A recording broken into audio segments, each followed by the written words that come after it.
Hey everyone, I'm Lisa Singer. I am the Senior Editorial Director of Brand Insider at Media Post, and this is Brand Insider BTS, where I get to pull back the curtain on some of the most influential women marketers today. And with me is Anne-Marie Rosser, and she is the CEO of VSA Partners. Hey, Anne-Marie. Hi, Lisa. Thanks for having me today. I'm so happy to be here. No, thank you for joining me and welcome. And I'm very happy to have you. I know people give me, referrals, and you were one that someone suggested, and I then do my little snooping and find out, and I definitely was very happy to be able to have this conversation with you. So I really appreciate it. Great. So, well, anyway, so as I said, I do my snooping, and I noticed on a LinkedIn post, it was from VSA Partners, from your company, and it talked about good intentions don't bring change, actions and their corresponding results do. So, all right, that's obviously that was talking about the importance of taking action and making changes in terms of gender parity, which I know is something that's very important to you, and I want to get into that later. But I want to more direct this to you in the sense, okay, has there been something in your life recently that maybe you wanted to change or it sparked a particular action that in order to make that change? And if so, what was it? And then also, was the outcome what you were hoping for, or what you expected? Yeah, it's a great question, right? Sometimes it's easier to direct those actions in a work environment than applying them to your personal life. So I love the question. I think there are two things that come to mind, and one is kind of longer term and one is short term. I'll start with the simpler, shorter term. The shorter term one was just realizing, as my life is changing, I'm getting older. I have three kids who are now teenagers. I'm at a certain point in my work career, and you sort of stop investing in friendships at a certain point. And so I decided, I really want to nurture and develop some of the new friendships that I have. And that means having to make a more conscious effort than maybe in my 20s or when you're in college or a work environment where your social structure is set up to, develop those friendships kind of seamlessly. So I've made a real intention and put action behind investing in those friendships, whether it just means making sure I'm getting in front of those people or at times flying out for events that are important to them. And that's been really satisfying, but I've had to kind of stop and like put that first at different times because all the normal life stuff gets in the way. So Right. that's one example where sort of took the intention a little bit farther because I think in the past I've had that intention and not always followed through. hmm Um, Before you move on to the next one, I just want to ask, is it giving you the satisfaction that were hoping for? Like, is it something that you were saying, okay, this is worth my time now? Yeah, it's always time well spent, right? I mean, relationships are so paramount in personal and a professional world. I think in our business in particular, relationships are really important, but on the personal side, they matter too. And sometimes you can overinvest in the relationships that are important in your career and kind of underinvest in the relationships beyond your immediate family that really enrich your personal life. So yeah, I think it has been satisfying to sort of take those steps and say, I'm gonna put this first front and center. This is important long term. And plus it's fun. That's not a particularly hard one to Yeah, no, follow through with. totally. But sometimes people get overwhelmed, or then they're spreading themselves too thin, or like, as I said, it's sort of you can want something or think you want something, and then maybe be careful what you ask for, kind of thing. So I was just curious, and it sounds like it's worked really well with you, and you seem to be balancing it. So anyway, moving on to the next, I just was Yeah. curious. The next one is harder, and it relates to both personal and work life, but I also think it's particularly probably relevant to just the world we're in today. And I just think there's been this sort of post-COVID period of so much uncertainty that people are navigating, right? Both in the professional world, I see it with my kids in their world in terms of AI coming on board and global climate change and all of these different things people are contending with. And there's a desire to kind of get to a more certain place, right? To get to some sort of stable plane. And I just started thinking, that's not really what I see happening. So in terms of how that relates to your question about putting intention into action, I've tried to really reframe the narrative for myself around stop putting yourself in this position of sort of trying to get ahead of uncertainty and instead embrace it, like accept it and welcome it with much more of a spirit of curiosity. And like, this is the new normal. How does that change the way I navigate challenges at work? How does it change the way that I want to engage my children about the world that they're moving into, going off to college into, the kind of resilience they may need to have, how Mhm. stability might look different, might not be kind of an end game in itself. So that's an action, that's an intention and an action that I'm still following through on. But I have already seen a difference in myself by just sort of like accepting that and beginning to change the narrative in my own head. And it's been very positive, instead of sort of trying to brace myself for the next uncertain thing that's going to happen, instead sort of like thinking about how do you make this a little bit more of a game of resilience, and how do you create a narrative in your own mind that helps you navigate that. Well, it almost sounds like even maybe releasing the reins a little bit, in terms of maybe not it's and I could and let me know if I'm getting this wrong, but instead of thinking this is how it's going and kind of preparing for that and getting ready for it's almost like letting things as it happens, see what happens, and then following with that and as being resilient to deal with the things that you have to deal with and to go with the flow with good things, like so sort of to let things guide you a little bit more, maybe. You're probably right, because I think whenever you're in a leadership position, you are used to leading, right? And that requires having a certain vision of how things should go, or having a plan for how things will go. And so being able to relinquish a little bit of that in terms of leadership is probably helpful. And it's a mindset that I haven't been in for a while. So you're right. Some of it is about releasing the reins enough that you can kind of enjoy the journey that you're on. And I think be a little bit better prepared, frankly, for like pivots you have to make or redirects that happen, because you're not so married to a certain path or a certain outcome. Yeah, it's so funny though. As you're first saying that, I'm like, you were like, oh, like it just it was like, no, that's not like you're as in a leader position, you're used to holding those reins, so you sort of had to take a step back and like, okay, it's okay to do that. It just that again, that's just my watching you do that. It seemed like I hit an uncomfortable zone for a second there. Yeah, no, but you're right. And it's fine. I mean, I think discomfort is part of it for Yeah, sure. definitely. Well, and the thing is, oh, so you've been with VSA Partners for more than 20 years, and that one is amazing when you come into the advertising industry, marketing industry. You don't see that as much. So I think that's really amazing that you were able to, because I see as you change your positions and you grow with it and you move with it and talk about well, let's back up before we get into that, because I think that is something that we don't hear a lot of today. And the way you navigated that, I do want to hear about. But just in terms of when you were first starting out, was this the path you were looking for? This path you saw for yourself? Or how did it evolve to where you are today? Yeah, sure.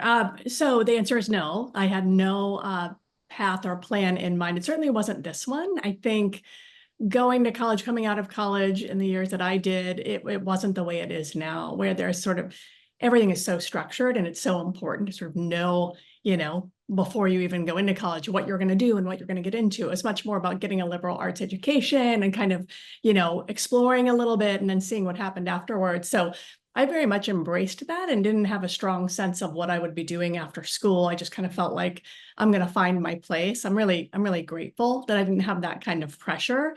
It allowed me a little bit to fall into this career, to explore different jobs and then kind of get a feeling for it and find some comfort in it. And then once I saw an opportunity, be like, oh, this is the place for me. So Yeah. I talk about my career as being a little bit more of a series of lucky accidents, but then also being able to recognize opportunity and grasp it at that moment versus any sort of like well thought out plan that I'm executing. So yeah, I hope that answers your question. No long-term plan.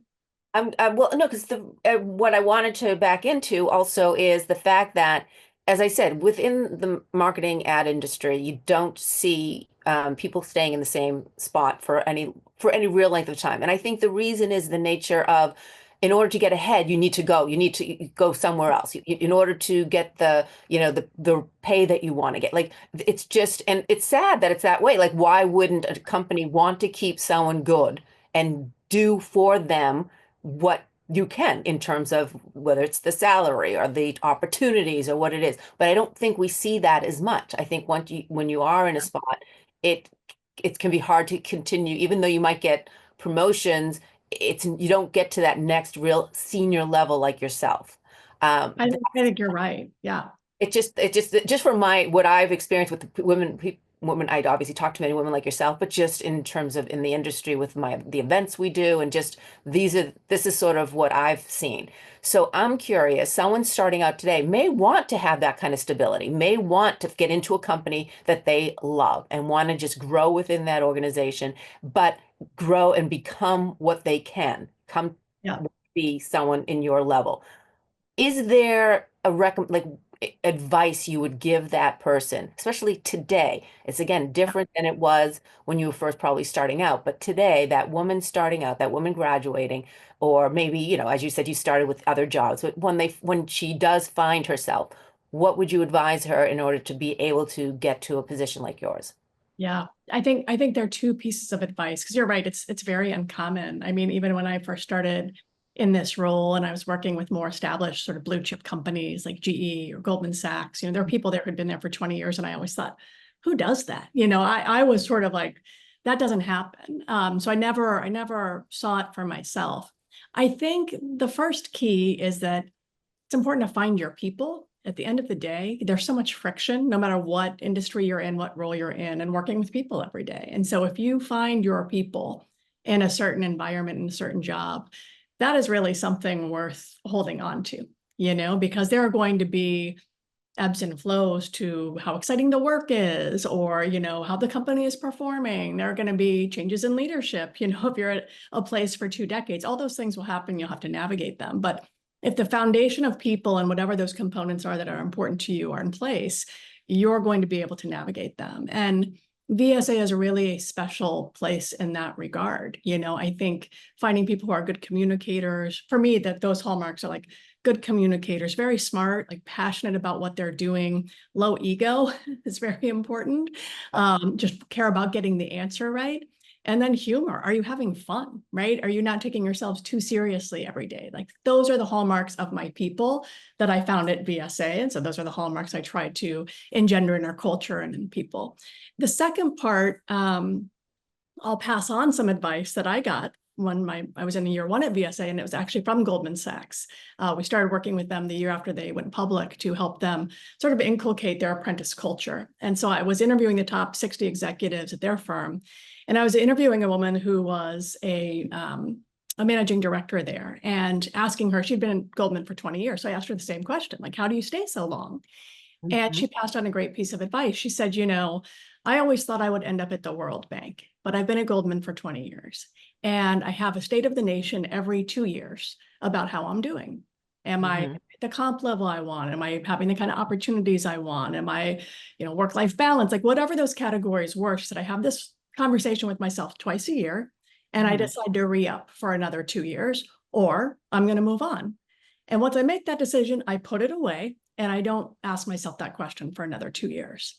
And Mhm. I just thought that was really useful advice, because I think in a world where we're lucky enough to have opportunities, there can be this constant pressure to optimize, right? Like, are you doing everything right? Are you the most fulfilled you should ever be? And it can be this sort of constant pressure. But if you set this time frame for yourself of, yes, those are important questions, and I'm going to do this at a more regular cadence, kind of give yourself freedom then within those 2 years to just like let things flow a little bit. And so I practiced that advice that she had passed on to me, and found it really came in handy, because inevitably there were times where I'd get a little bit bored or feel like maybe there's not the next challenge. And then something would come along within that time period that would redirect me and would be the next thing that made it exciting.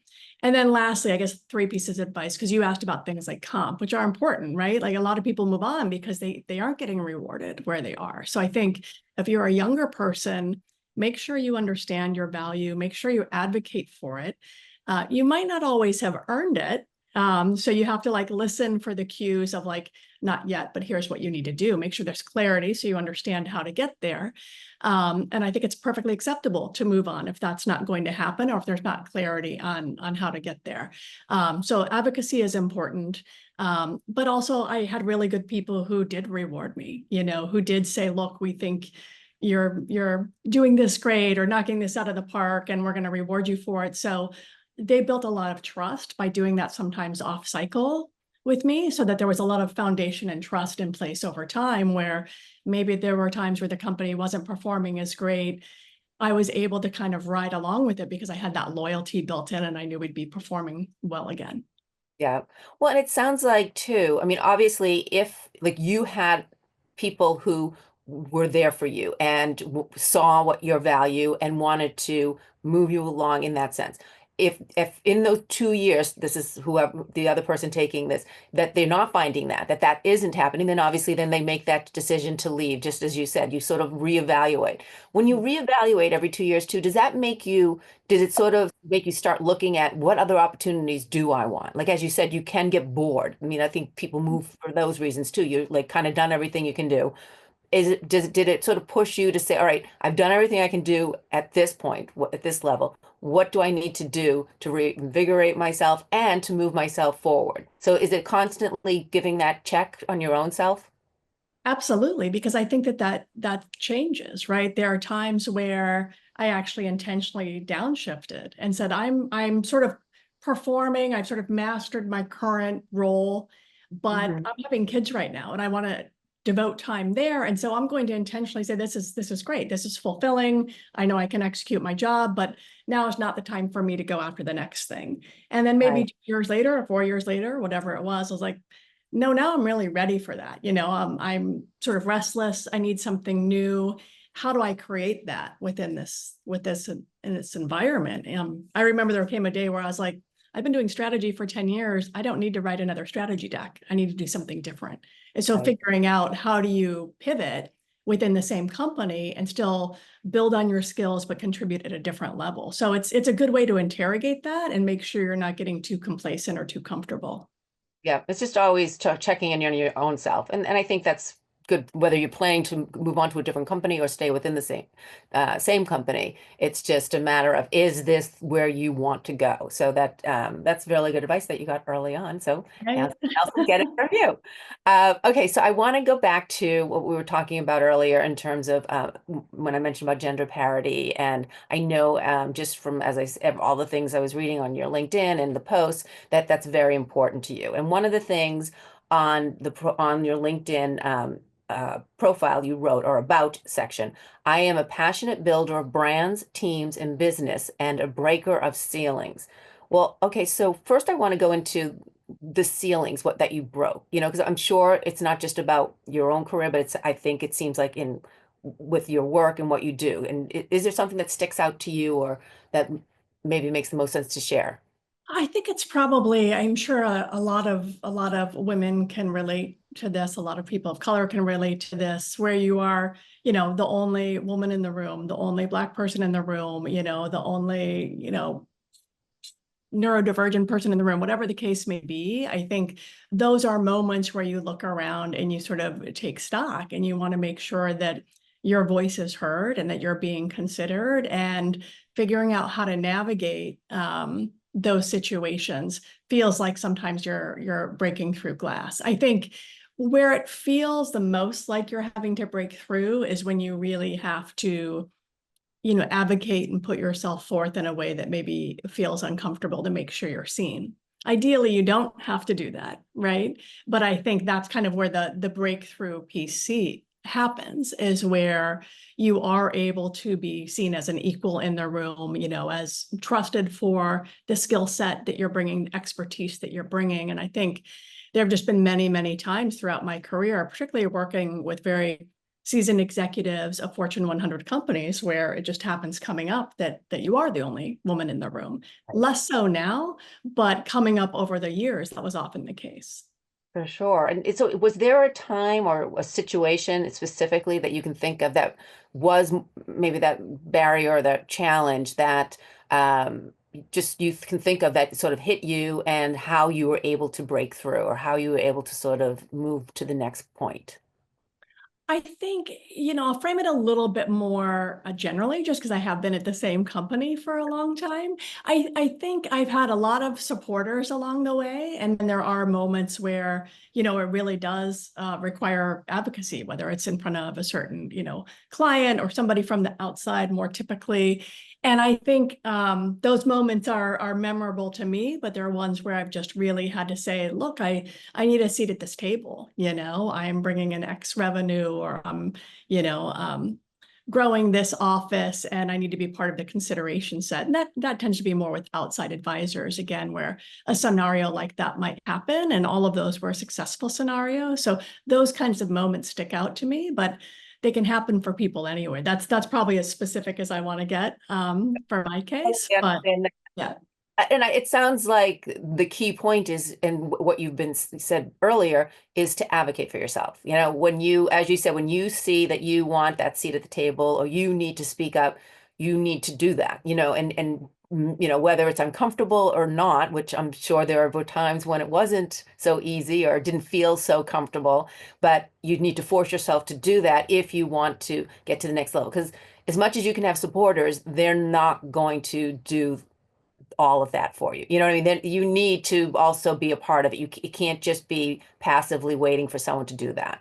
No, that's very well said. That's true. I've always had great support within VSA among many of my male peers and partners over the years. But there are times where you really have to say, like, this is a moment that I need to be part of something, or this is what I'm worth. And sometimes those moments do bring discomfort, as you said, but that's okay. I mean, I think that's equally true for men at times. People Yeah, in general, when they're advocating for themselves, it's not always comfortable, but as long as you're secure in what you're advocating for, and you have, facts to back it up, that's important too. It can't just be advocacy just because. There has to be a real defensible argument, if you will, that you're yeah, making. And if you can make it and be confident, then you should. And then you can always walk away from that situation knowing that you've put your best foot forward and asked for what you wanted. My dad honestly really started that with me. He always just had the simple phrase of, like, if you don't ask, you don't get, yeah, and he really raised me with that idea of, like, nobody's going to just bestow upon you this yeah, next thing that you want, but if you ask for it, you might get it. And what's yeah. the worst that can happen? And so I think that's a useful mindset that not everybody gets early on.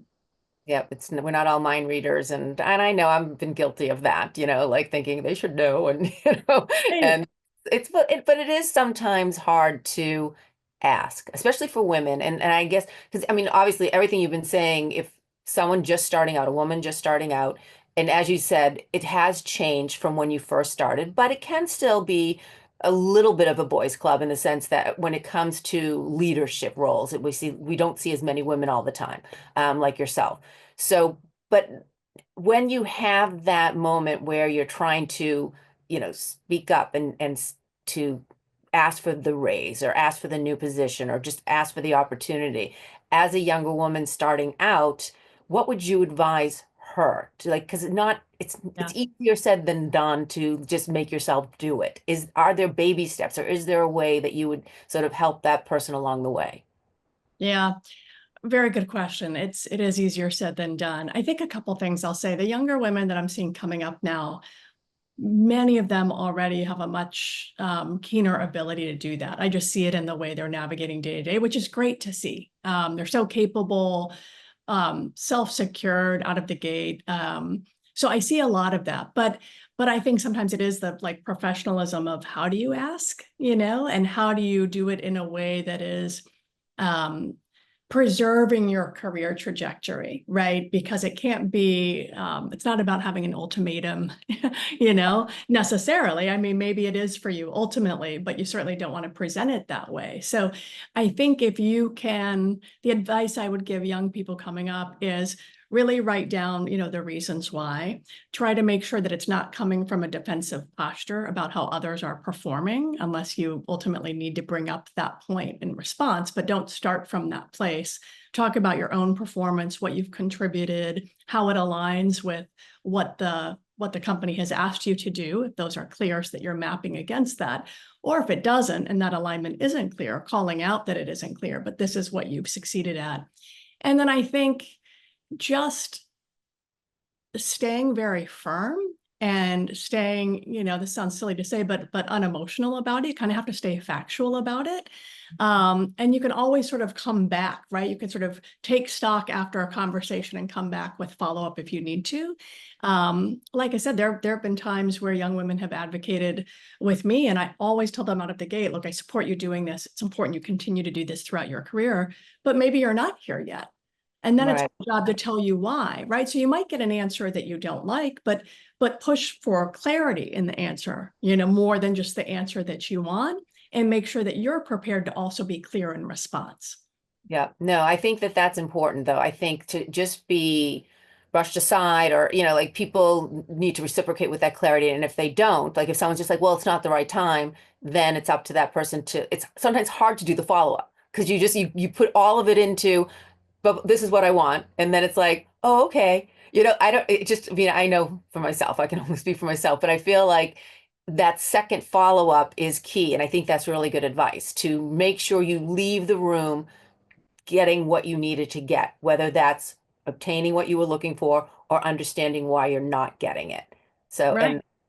and as Right. you said, follow up even Can after. we follow up in 6 months, or what are the next steps for this, and kind of putting some of that accountability back on their plate so that they know you're going to hold them accountable. If they're saying not yet, okay. If not now, great.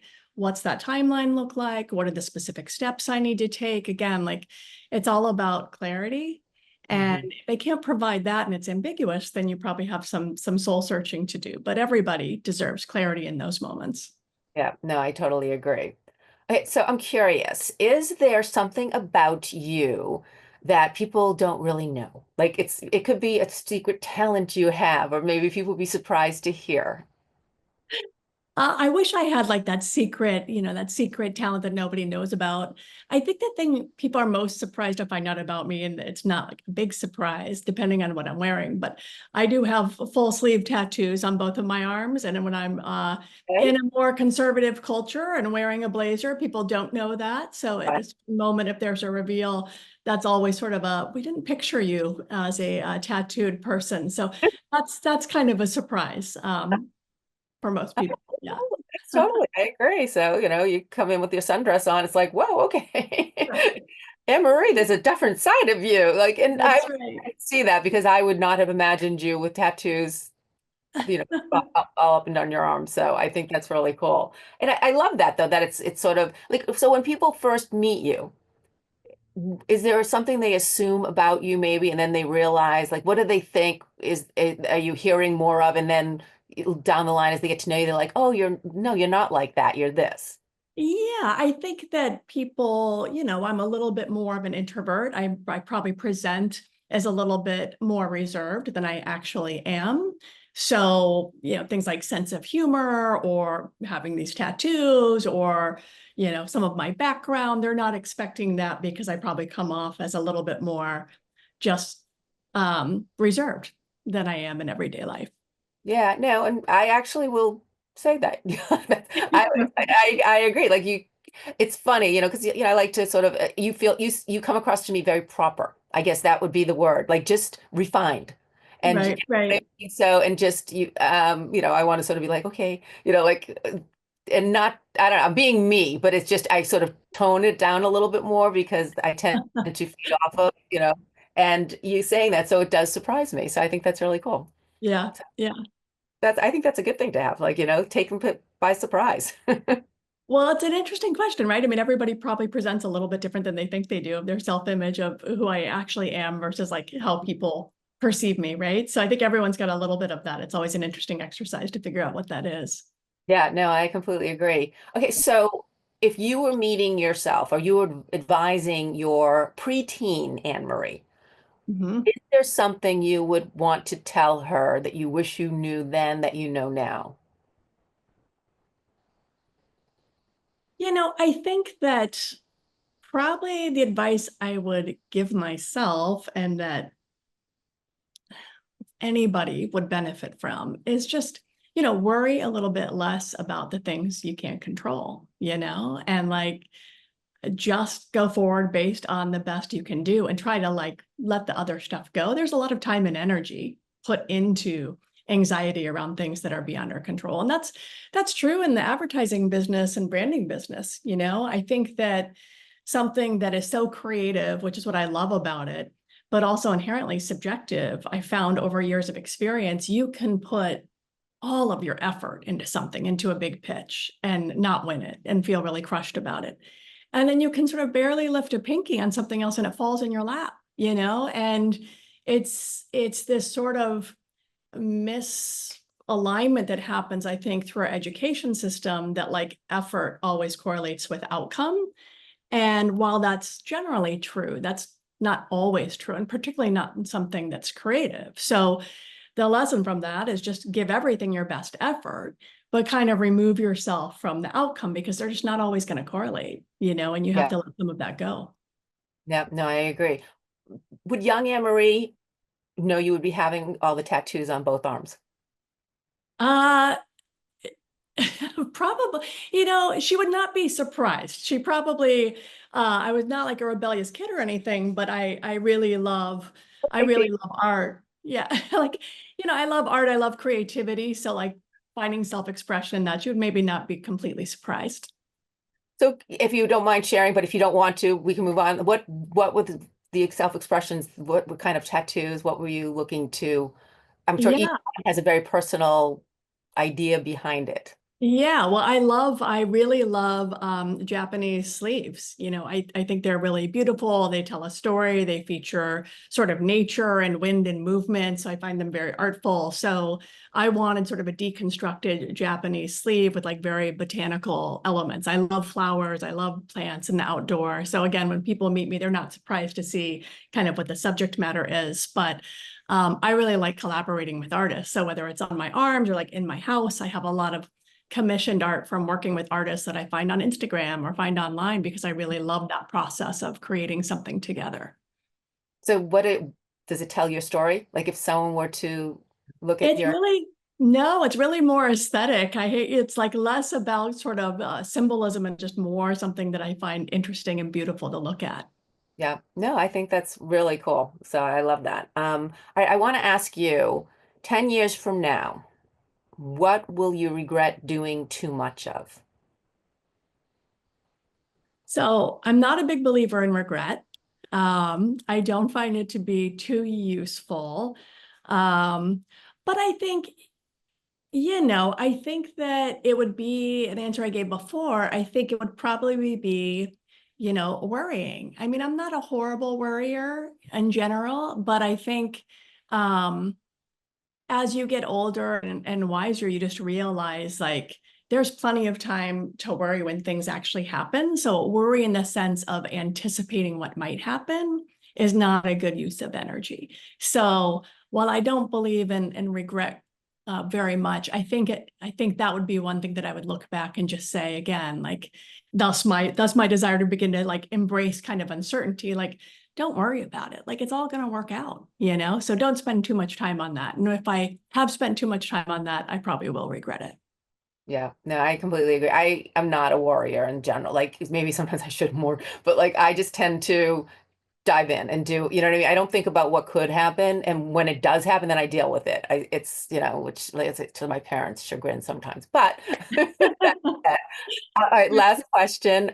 Guilty pleasure. What's your guilty pleasure? Oh, yeah. Look, I love The Amazing Race, Top Chef. I love these like reality shows. Travel. I'm a big traveler. I love travel. So I like The Amazing Race just because I like seeing all of the locales they go to. It's good, mindless fun to just like sort of take everything down. So yeah, I would say those reality shows are definitely guilty pleasure. Very cool. All right. Well, Anne-Marie, thank you so much. It was such a pleasure to get to know you and I loved hearing your story. Thank you so much for having me. It was great. Yeah, I'm glad you enjoyed it. And thank you for watching. And please, if you know anyone that you want me to pull back the curtain on, any fantastic female marketer, please let me know and I will do my best to get her. So thanks again for watching and thanks, Anne-Marie. Thank you.